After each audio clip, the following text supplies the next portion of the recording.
주시는 하나님의 말씀은 신약성 누가복음 2장 41절에서 52절까지 말씀입니다. 누가복음 2장 41절부터 52절까지 말씀은 자 여러분 교독해서 읽도록 하겠습니다.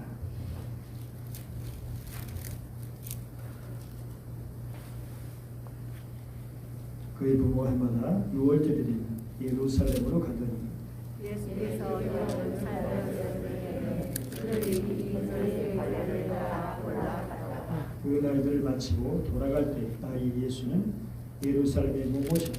그 부모는 이를 알지 못하고 동행의 일로 생각하고 바로길을 가고 친정과 아는 자 중에서 갔대. 만나지 못함에 찾으면서 예루살렘에 돌아갔더니 사흘 성전에서 만난즉 그가 선생들 중에 앉으사 그들에게 듣기도 하시며 묻기도 하시니 듣는 자가 다 그 지혜와 대답을 놀랍게 여기더라. 그의 부모가 보고 놀라며 그의 어머니는 이르되 아이야 어찌하여 우리에게 이렇게 하였느냐 보라 네 아버지와 내가 근심하여 너를 찾았노라. 예수께서 이르시되 어찌 나를 찾으셨나이까? 내가 내 아버지 집에 있어야 될 줄을 알지 못하셨나이까? 하시니 그 부모가 그가 하신 말씀을 깨닫지 못하다. 예수께서 함께 내려가사 나사렛에 이르러 순종하여 받드시더라. 그 어머니는 이 모든 말을 마음에 드니라. 예수는 지혜와 키가 자라가며 하나님과 사람에게 더욱 사랑하시고 가시더라. 아멘. 지금 성탄절을 보내게 되었습니다. 그리고 오늘은 성탄절 첫 번째 주일을 맞게 되었습니다. 그동안 마지막 주일은 송년주일로 그렇게들 지켰습니다. 물론 오늘도 송년의 의미가 당연히 있지만 그러나 교회력으로 보면 사실은 계속해서 성탄절기가 이어지는 것입니다. 그리고 여기서 주연절이 있게 되고요. 그리고 사순절을 거쳐서 구원절을 맞게 됩니다. 초대교회에서 가장 중요하게 여겼던 절기는 부활절이죠. 그리고 두 번째로 중요하게 여겼던 절기가 바로 오순절이고요. 그런데 이제 4세기경 교회력에 있어서 중요한 절기가 등장하는데 그것이 바로 주현절입니다. 주현절을 한마디로 예수님은 하나님이 인간에게 보여주신 하나님의 현현이다, 하나님의 나타나심이다 라고 하는 사실을 가르쳐 줍니다. 그리고 이제 주현절부터 나온 것이 성탄절입니다. 성탄절이 나오게 된 배경은 기독론에 대한 이단 논쟁들이 있었는데 어떤 사람들은 예수님은 그냥 인간이다, 어떤 사람들은 예수님은 그냥 신만이다 라고 이렇게 하면서 예수님에 대한 잘못 가르침을 말하는 사람들이 있었죠. 그러나 분명히 교회는 예수님은 참된 하나님이시고 예수님은 참된 인간이시다. 이것을 변증하고 또는 신앙 고백을 확실하게 해야 할 필요성이 대두가 되었습니다. 그래서 성육신하신 절기를 기념하면서 정말 주연절과 그리고 그에 따른 성탄절이 필요하게 되었던 것입니다. 참 인간이면서 참 신이신 예수 그리스도의 절기이죠. 성탄투리를 이제 대림절 첫 번째 절부터 시작해서 주연절 2월 6일이죠. 그때 이제 공식적으로 내리게 됩니다. 이러한 절기를 보내면서 그리고 올 한 해 마지막 주일 송년 주일을 맞이하면서 우리는 우리 자신들 각자 예수님에 대한 믿음이 어떠한가, 그리고 주님 안에 우리가 어떻게 살아왔는가, 내 믿음의 고백이 어떤가를 점검해 보면서 우리 신앙이 더욱 성장할 수 있는 그런 기회로 만들어 가야 할 것입니다. 오늘 말씀은 예수 그리스도의 소년 시절 일화를 우리에게 보여주고 있습니다. 이 말씀은 사복음서의 이 누가복음에서만 유일하게 기록되어 있죠. 특별히 누가가 이 이야기를 기록한 것은 예수님의 인자로우신 예수님의 모습을 강조하기 위해서, 그래서 사람들과 동일한 성장 과정을 거쳤다는 것을 기록한 것입니다. 그러나 그럼에도 불구하고 거기에 또 깊은 뜻이 있게 되는 것이죠. 오늘 말씀을 보면 우리 41절에 같이 읽어보죠. 시작. 그의 부모가 해마다 6월절이 되면 예루살렘으로 가더니. 왜 해마다 6월절이면 예루살렘으로 간 것일까요? 신명기 16장 16절 보면 너희 가운데 모든 남자는 1년에 3번 무교절, 이게 6월절과 같이 연결되는 거죠.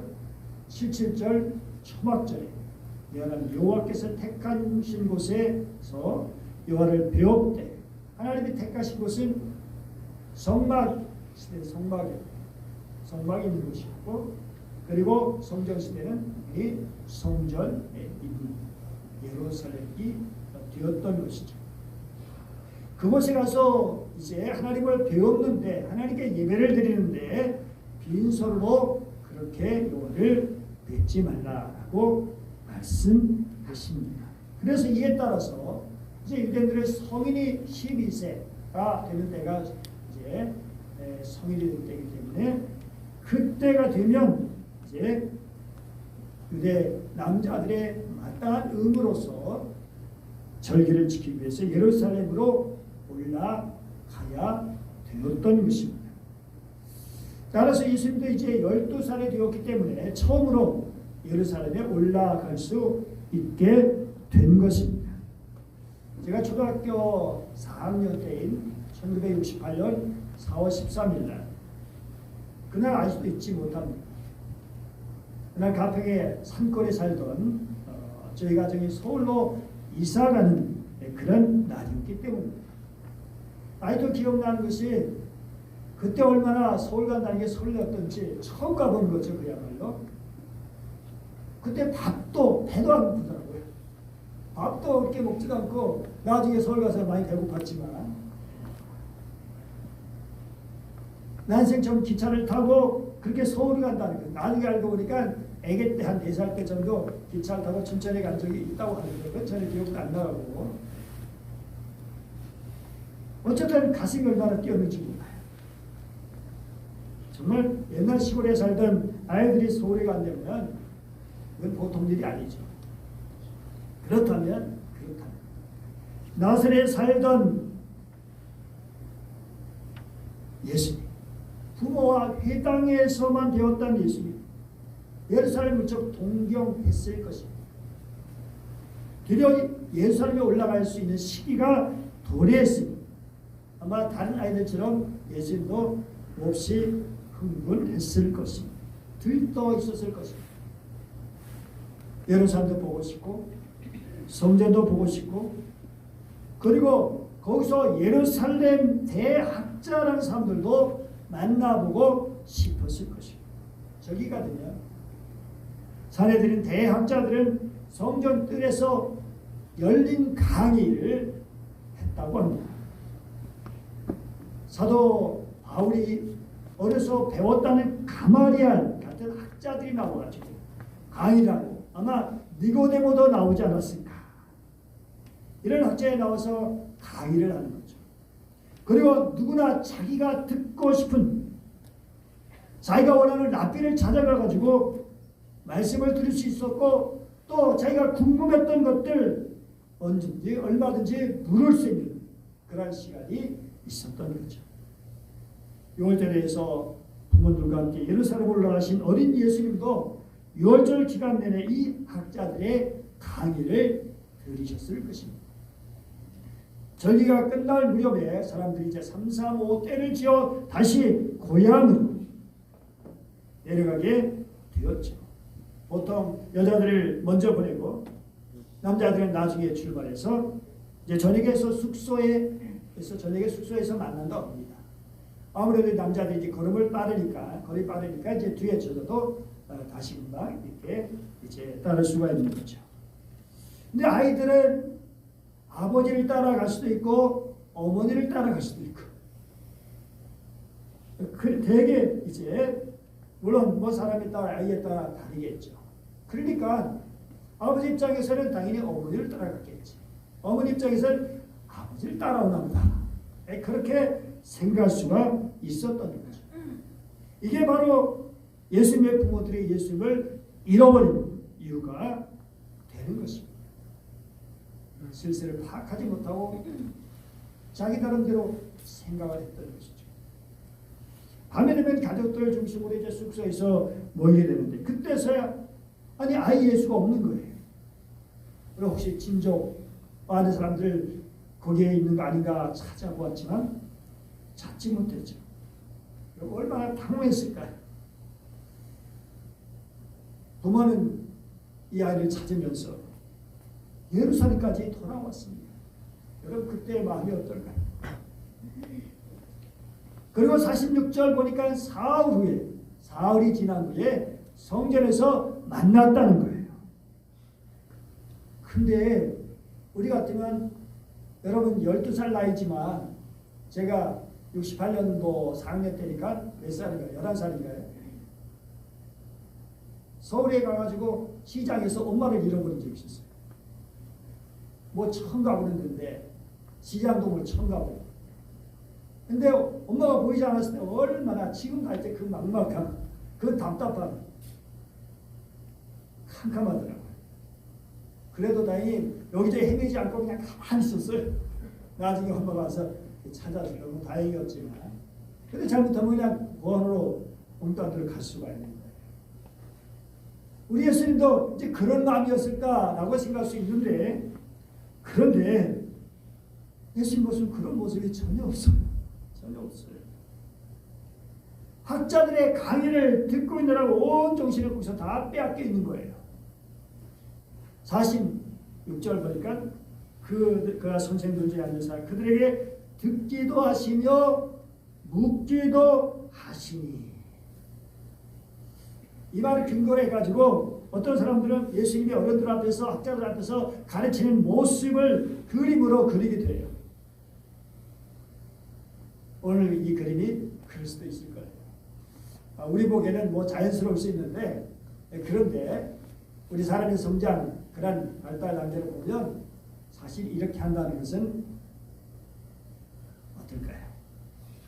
어쨌든 자연스러운 성장 과정을 겪으신 분이 물론 그럼에도 불구하고 또 다른 어떤 면이 있으셨지만 여기 듣기도 하고 물으셨다라고 한 말은 유대나라 수고로 배운다는 말이에요. 배운다. 그러니까 예수님은 학자들의 강의를 경청하고 또 평소에 궁금했던 점을 이제 이해가 되지 않는 점을 질문하면서 시간 가는 줄 모르고 지냈다라고 하는 것이죠. 그러자 47절 보니까 듣는 자가 다 그의 지혜와 대답을 놀랍게 여겼다고 기록하고 있습니다. 어안이 봉봉했다는 거예요. 예수님의 질문이나 대답이 나에 비해 조숙했다는 것보다는 차원이 달랐다는 거예요. 차원이 달랐다. 일반 사람들이 생각하는 차원이 아니라 하늘의 지혜로 충만하신 예수님의 모습을 보여주는 겁니다. 정말 우리가 얼마나 주님의 말씀에 대한 관심과 열정입니다. 근데 교육은 질문하고 달라. 질문하고 달라. 그래서 유대인들은 어떻게 학교와 아이들 보낼 때 어떻게 얘기한다고요? 우리나라는 선생님 말씀 잘 들어라 라고 하지만 유대인들은 어떻게 해요? 선생님께 질문을 많이 해라. 질문을 많이 해라. 제가 어디 옛날 유대인들과 저기 이스라엘 사람과 도서관의 장면을 봤는데 도서관이 막 시끄러워요. 우리 같으면 상상이 안 돼. 아니 난리 나죠. 도서관이 왜 시끄러워. 근데 자기들끼리 막 서로 질문하고 하느라고 야 그렇게 함을 통해서 배워가는 모습을 볼 수 있어요. 참 우리가 그래서 질문이 중요하죠. 왜 그럴까? 우리 혼자 알아도 말씀 묵상할 때 왜 그렇지? 어떻게 이렇게 하셨을까? 이때 예수님의 마음은 어땠을까? 여기 앞뒤 어떤 내용이 들어있는가? 전체를 생각하고 말씀을 묵상하면서 질문을 던질 때 성경이 우리에게 말씀합니다. 근데 예수님의 부모는 지금 예수님의 묻고 대답하는 것에 관심을 가질 시간이 없었어요. 여러분 지금 3일 동안 헤맸잖아요. 예수님을 발견하자마자 예수님을 붙들고 아니야 어찌하여 우리가 이렇게 하느냐 보라 내 아버지와 내가 근시와 너를 찾았느냐 찾았노라. 참말이지. 아이를 한 번도 잃어버린 적이 없는데 여태는 그렇게 속삭여본 적이 없는데 아이를 한 번이라도 잃어버린 적이 있던 분은 이 부모의 마음을 이해할 거예요. 안도의 심도시였지만 화도 나고 어찌 바를 모르는 부모의 심정. 그런데 이런 부모에게 어떤 대답을 했을까요? 너무 당돌하게.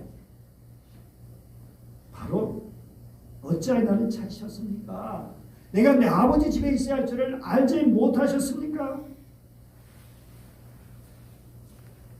정말 당돌한 말이죠. 부모들은 예수님의 말씀을 깨닫지 못하고 그 말씀의 의미를 깨닫지 못하고 서운하기도 하고 아리송하기도 하고 그런 채 아이를 데리고 고향 나사렛으로 내려왔습니다. 그런데 마리아 마음에는 그 예수님의 말이 잊혀지지가 않는 거예요. 저게 무슨 의미지? 그러면서 그동안 자기가 처음 했던 모든 일과 더불어 이 사건도 마음속에 깊이 기록해 놓았던 거죠. 그리고 아무 일 없었던 듯이 그 18년 동안 나사렛에서 살면서 아버지를 따라서 목수일도 하고 집안일을 도우며 지냈다는 것입니다. 자, 그러면 오늘 이 본문을 기록한 이유가 무엇일까라는 것입니다. 오늘 하나님께서 누가를 통해서 우리에게 주시고자 하는 말씀이 무엇일까라고 하는 것입니다. 오늘 말씀 그 앞에 보면 율법에 따라라고 하는 말씀이 나오는 것을 볼 수 있습니다. 2장 22절 모세의 법대로 하는 그런 말씀이고요. 그리고 마지막 39절도 보니까 주의 율법을 따라라고 하는 말씀이 나옵니다. 23절도 주의 율법에 그러니까 그 앞에 보면 율법에 따라 되어진 그런 일들이 기록되어진 거예요. 그런데 그 율법에 따라 되어진 일이 뭐냐? 출애굽기 13장 2절 말씀 보니까 이스라엘 자손 중에서 사람이나 짐승을 막론하고 태에서 처음 난 모든 것을 다 거룩히 구별하여 내게 돌리라. 12절 보니까 너는 태에서 처음 난 모든 것과 내게는 가축의 태에서 처음 난 것을 다 구별하여 여호와께 돌리라 라고 말씀하고 있어요. 우리는 이 말씀을 잘못 들으면 아니 도대체 왜 하나님께 돌리라는 거야? 왜 하나님께 드리라는 거야? 이거 강압적이지 않아? 이기적인 거 아니야? 라고 하면서 반발심이 들 수도 있어요. 뭐 그런 생각 안 들면 깊이 생각하지 않았다는 것이지. 그런데 우리 하나님이 어떤 분이십니까? 강압적인 분이십니까? 정의 하나님, 사랑의 하나님이시죠. 그리고 우리 하나님 헷세대 하나님, 그 헷세대의 가장 근본적인 뜻은 친절이에요. 친절하신 배려하신 하나님. 그러면 그 하나님이 뭐 지금 일방적으로 내게 드리라고 하시는 걸까요? 이스라엘이 애굽에서 430년간 종살이를 마치고 나오게 될 때입니다. 이때 하나님께서 완악한 애굽왕 바로를 거꾸로 엎드리기 위해서 애굽의 가축이건 사람이건 모든 장자를 죽이셨어요. 그러니까 이스라엘 백성들이 애굽에서 나올 수 있었던 것은 그런 애굽의 모든 장자가 죽음을 당한 것과 연결되어 있어요. 그리고 하나님은 이 일을 기억하도록 하시기 위해서 너희들에게 첫 해에 생긴 가축과 장자의 큰 아들을 하나님께 돌리라 드리라고 말씀하신 겁니다. 하나님은 애굽의 장자를 죽게 하실 정도로 이스라엘 백성들을 구원하려 하신 거예요. 사실 처음부터 죽이려 하신 건 아니죠. 바로가 좀 더 말을 잘 들었으면, 순종했으면, 하나님의 말씀에 항복했으면 죽을 일이 없었겠죠. 그런데 고집 그리고 교만하고 끝까지 마음을 강박하게 하니까 결국 마침내 장자까지 죽게 되었어요. 그만큼 하나님께서 이스라엘 백성들을 해방시켜 주시려는, 구원해 주시는 마음이 강렬했던, 노예로 속독한 고난을 겪고 있던 이스라엘을 향한 하나님의 사랑입니다. 그러니까 내게 드리라는 말은 무슨 말씀일까요? 거기에 하나님의 지극한 사랑이 들어있는 거예요. 다시 말해서 이런 말씀입니다. 이제 내가 너희를 망가지게 내버려 두지 않겠다. 내가 너희를 순결하게 보존시키겠다. 400년 동안 너희들은 노예로서 혼잡하게 살았지만 이제는 내가 나의 백성으로 거룩하고 존귀하게 보존할 것이다. 네. 오늘 13장 2절 어떻게 다 그렇게 구별하여 내게 드리라. 바로 이 말씀 속에 400년 동안 기다려오신 하나님의 애틋한 사랑의 마음이 누가 있는 거예요. 하나님께 돌리면 하나님의 것이에요. 그러면 하나님이 당연히 책임져 주시고 하나님이 지켜주셔야 되는 거죠. 그러니까 이 명령을 들었을 때 유월절을 경험했던 이스라엘 백성들은 어떻게 했을까? 반발했을까요? 아니죠. 맞습니다. 당연합니다. 주님의 말씀을 당연하게 받아들인 거예요. 당연히 하나님의 것입니다. 사실은 첫 것을 드려 말은 첫 것만 하나님의 것이 아니라 전부 첫 것은 대표니까 모두가 하나님의 것이다. 이스라엘 백성 전체가 하나님의 것이다. 하나님께 드린다고 해서 하나님이 죽이시거나 어디에 팔아버리거나 못되게 하실 분이신가요? 아니죠. 그들을 품에 안으시고 그들을 깨우쳐 주시고 훈련시켜 주시고 은혜와 사랑으로 인도해 주시고 그래서 출애굽기 19장 5절 말씀 6절 말씀 같이 읽어볼까요? 시작. 세계가 다 내게 속하였나니 너희가 내 말을 잘 듣고 내 언약을 지키면 너희는 모든 민족 중에서 내 수요가 되겠고 너희가 내게 대하여 제3 나라가 되며 거룩한 백성이 되리라. 너는 이 말을 이스라엘 자손에게 전할지니라. 하나님의 소유란 말이 정말 보배란 말이에요. 보석, 하나님의 보석, 하나님 제3 나라, 세계를 품는 거룩한 백성, 완전히 진짜로 구별된 노예, 종 그런 모습이 아니라 이제 완전히 진짜 차원이다. 그런 백성으로 만들어 주시려는 하나님의 비전. 그래서 하나님께 드린다고 하는 것은 사랑을 더하는 사랑 플러스예요. 이 사랑 플러스가 하나님의 사역을 감당하는 신앙으로 성장하게 만드는 거예요. 여러분 예수님 어떻게 성장하셨나요? 부모가 예수님을 드렸죠. 물론 드린 거 습관대로 드릴 수 있을까? 그냥 전통이니까 그냥 그렇게 늘 해왔으니까. 그러나 주님의 드려지는 그런 습관적이 아니지. 주님 하게 계시니 이 땅에 오시기 전부터 자신을 아버지께 드리신 분이에요. 그리고 그렇게 하나님께 드려진 그런 몸으로 정말 나시린 중에 나시린은 바로 예수님이지. 그런 몸으로 살으셨고 일생을 살으셨어요. 그런 예수님 아버지의 사랑을 받으시면서 주님 30대 되셨을 때 세례를 받으시죠. 세례를 받으시고 물에서 나오실 때 들려온 소리가 뭐예요? 마태복음 3장 17절 이는 내 사랑하는 아들이요 내 기뻐하는 자라. 참으로 이렇게 사랑받는다는 것, 인정받는 거 얼마나 기쁘고 좋은 일입니까?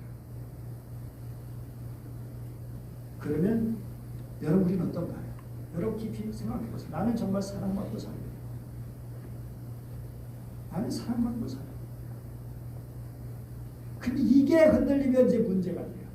이게 흔들리면 인생이 정말 슬프게 되고 불행하게 되고 상처가 되고. 그러나 분명한 것은 사람에게는 어떤지 모르지만 분명히 하나님은 여러분을 사랑하신 줄 믿습니다. 아멘. 하나님도 여러분을 사랑하십니다. 한번 해보시죠. 옆 사람끼리. 당신은 하나님의 사랑을 받는 자입니다.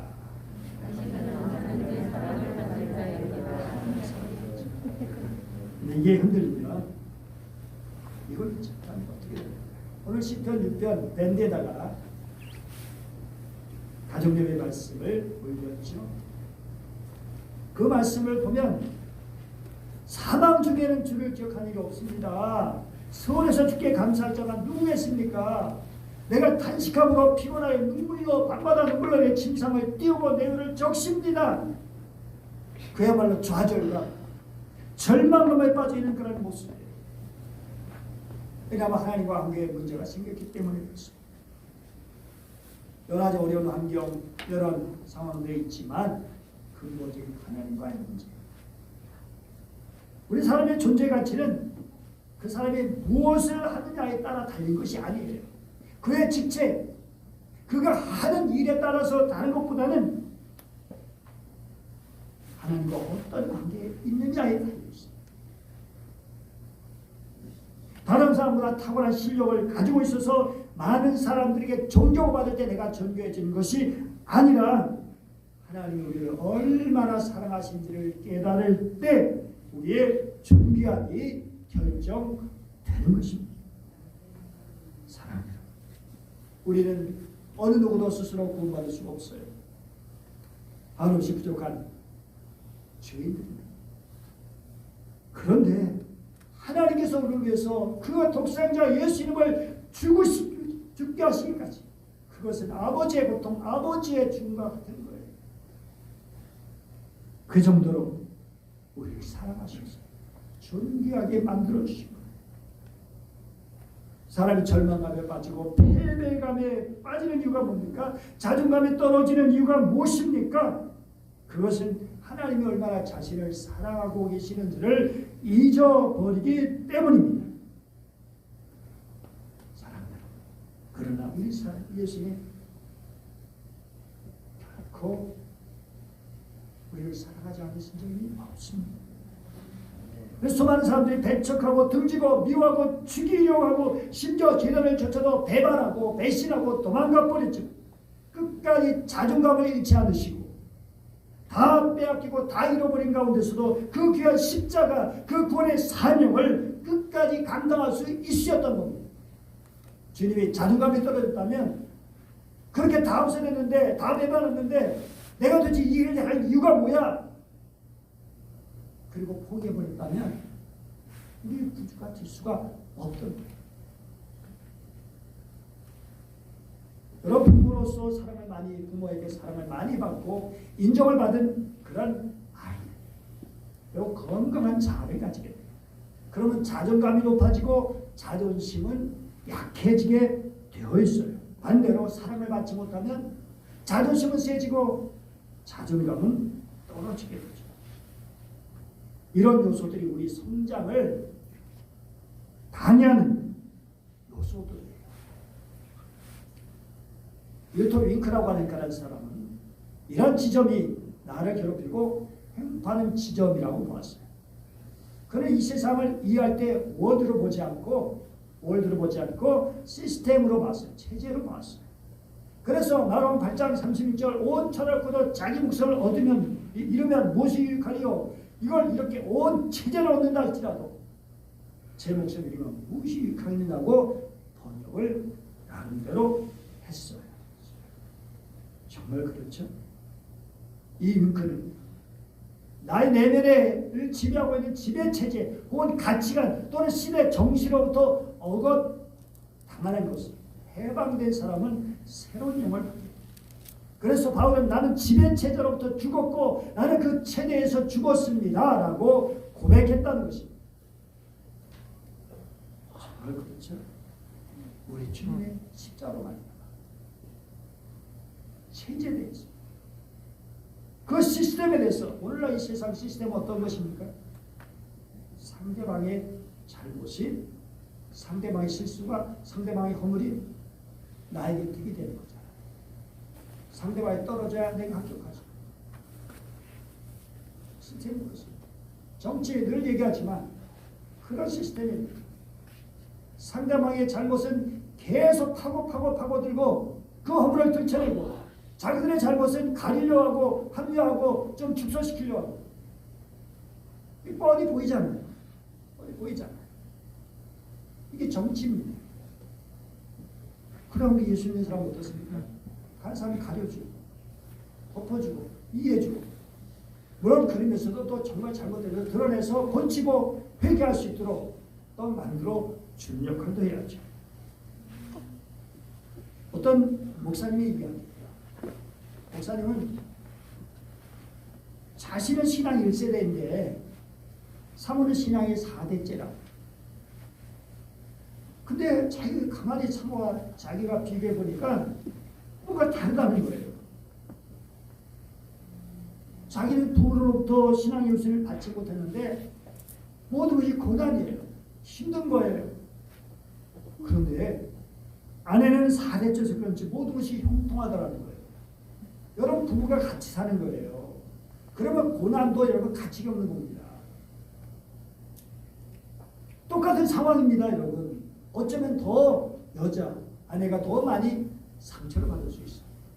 그런데 그를 대하는 태도가 다르다는 거예요. 자기가 대하는 것과 아내가 대하는 것이 다른 거예요.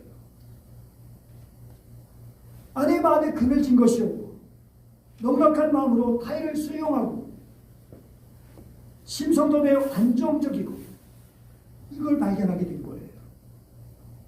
그리고 하나님을 의뢰하는 순수함과 하나님을 향해 책임져야 할 사명감도 매우 투철하다는 것을 발견하게 되었어요. 이 차이가 무엇입니까? 무엇 때문입니까? 한마디로 말하면 신앙으로 성장하셔서 사랑이 많았다는 거예요. 하나님의 사랑. 그 사랑이 그 가슴속에 있었던 거예요. 그러니까 똑같은 상황, 환경 어려워지면 그것을 다 얼마든지 이겨낼 수 있고 상처가 되지 않고 받아들이고 이해하고 용납할 수 있고 품어줄 수 있고 그게 안 되니까 힘든 거예요. 스가랴서 3장 10절 같이 읽어보면 시작. 너희 하나님 여호와가 너희 가운데 계시니 그는 구원을 베푸실 전능자이시라. 그가 너로 말미암아 기쁨을 이기지 못하시며 너를 잠잠히 사랑하시며 너로 말미암아 즐거이 부르며 기뻐하시리라. 또다시 여러분 정말 누가복음 2장 40절 보세요. 아이가 자라며 강하여지고 지혜가 충만한 하나님 은혜가 그 하나님의 은혜, 하나님의 사랑이에요. 예수님은 하나님의 사랑으로 정말 살았어요. 하나님의 사랑. 그 사랑이 여러분에게 충만하시기를 축복합니다. 아멘. 그리고 오늘 본문을 기록한 이유가 무엇인가요? 49절 너무 중요한 말씀 같이 읽어보죠. 시작. 예수께서 계시되 어찌하여 나를 찾으셨나이까 내가 내 아버지께 있을 줄을 알지 못하셨나이까. 절정적인 중요한 게 있습니다. 얼마나 중요한 말씀인지 여러분 뭐가 달라졌습니까? 뭐가 달라졌을까요? 예수님 아버지가 달라졌어요. 아버지가 옮겨졌어요. 아버지. 그동안 요셉의 아버지였어요. 그런데 하늘 아버지가 내 아버지다. 내 아버지가 나와 함께 있다. 그것이 당연한 일이냐? 당연한 일이 아니냐? 아버지와 함께 있는 게 당연한 게 아니냐? 내가 그걸 모르셨습니까? 요셉자 너무나 서운하고 이해가 안 되는 말일 수 있겠지만 사실이죠. 예수님 누구십니까? 예수님 누구십니까? 오늘 내 아버지 집에 있어요. 다시 말해서 하나님의 내 아버지, 나는 하나님의 아들이라는 것입니다. 예수님 누구시라고요? 하나님의 아들이시라고 하는 사실입니다. 그런데 여러분 예수님의 하나님이신데 왜 하나님의 아들이라고 부를까요? 그 이유는 신분상 아들이 아니라 직책상 아들이라는 거예요. 다시 말해 하나님의 뜻을 성취한다고 해서 예수님은 하나님의 아들이라 부르는 것입니다. 아들은 아버지의 뜻을 순종하고 따르고 받드는 사람.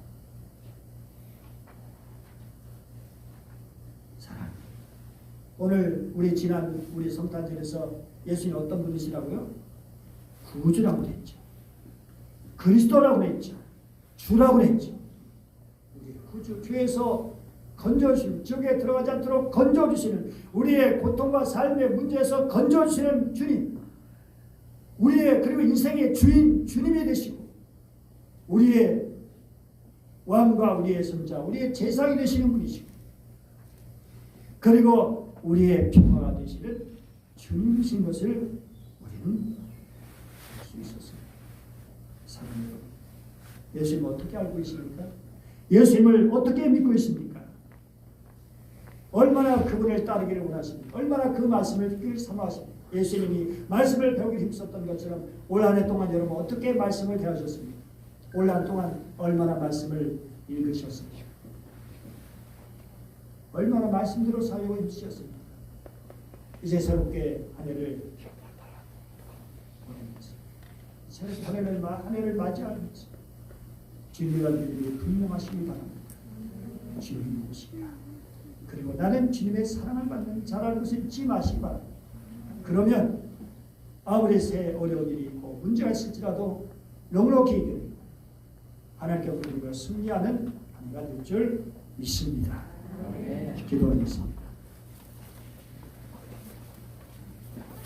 우리 주 하나님 아버지 감사합니다.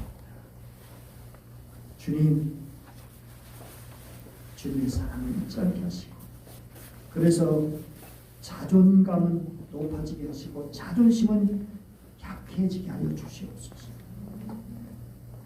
주님이 누구신지, 우리의 구주 되시고 우리의 주님 되시고 메시아이시고 그리고 하나님의 아들이심을 잊지 않게 하시고 아버지처럼 온전히 성취하신, 그래서 우리의 구원을 주신 주님이신 것을 잊지 않고 날마다 주님을 찾며 그분을 따라서, 주님을 따라서, 주님의 인도하심에 따라서, 주님의 말씀을 따라 살아가는 주의 백성들 다 되게 하여 주시고, 그래서 이런 믿음으로 한 해를 잘 마무리하고 새해를 맞이할 수 있게 하여 주시옵소서. 간절히 원하며 기도하신 주 예수님의 이름으로 기도드립니다.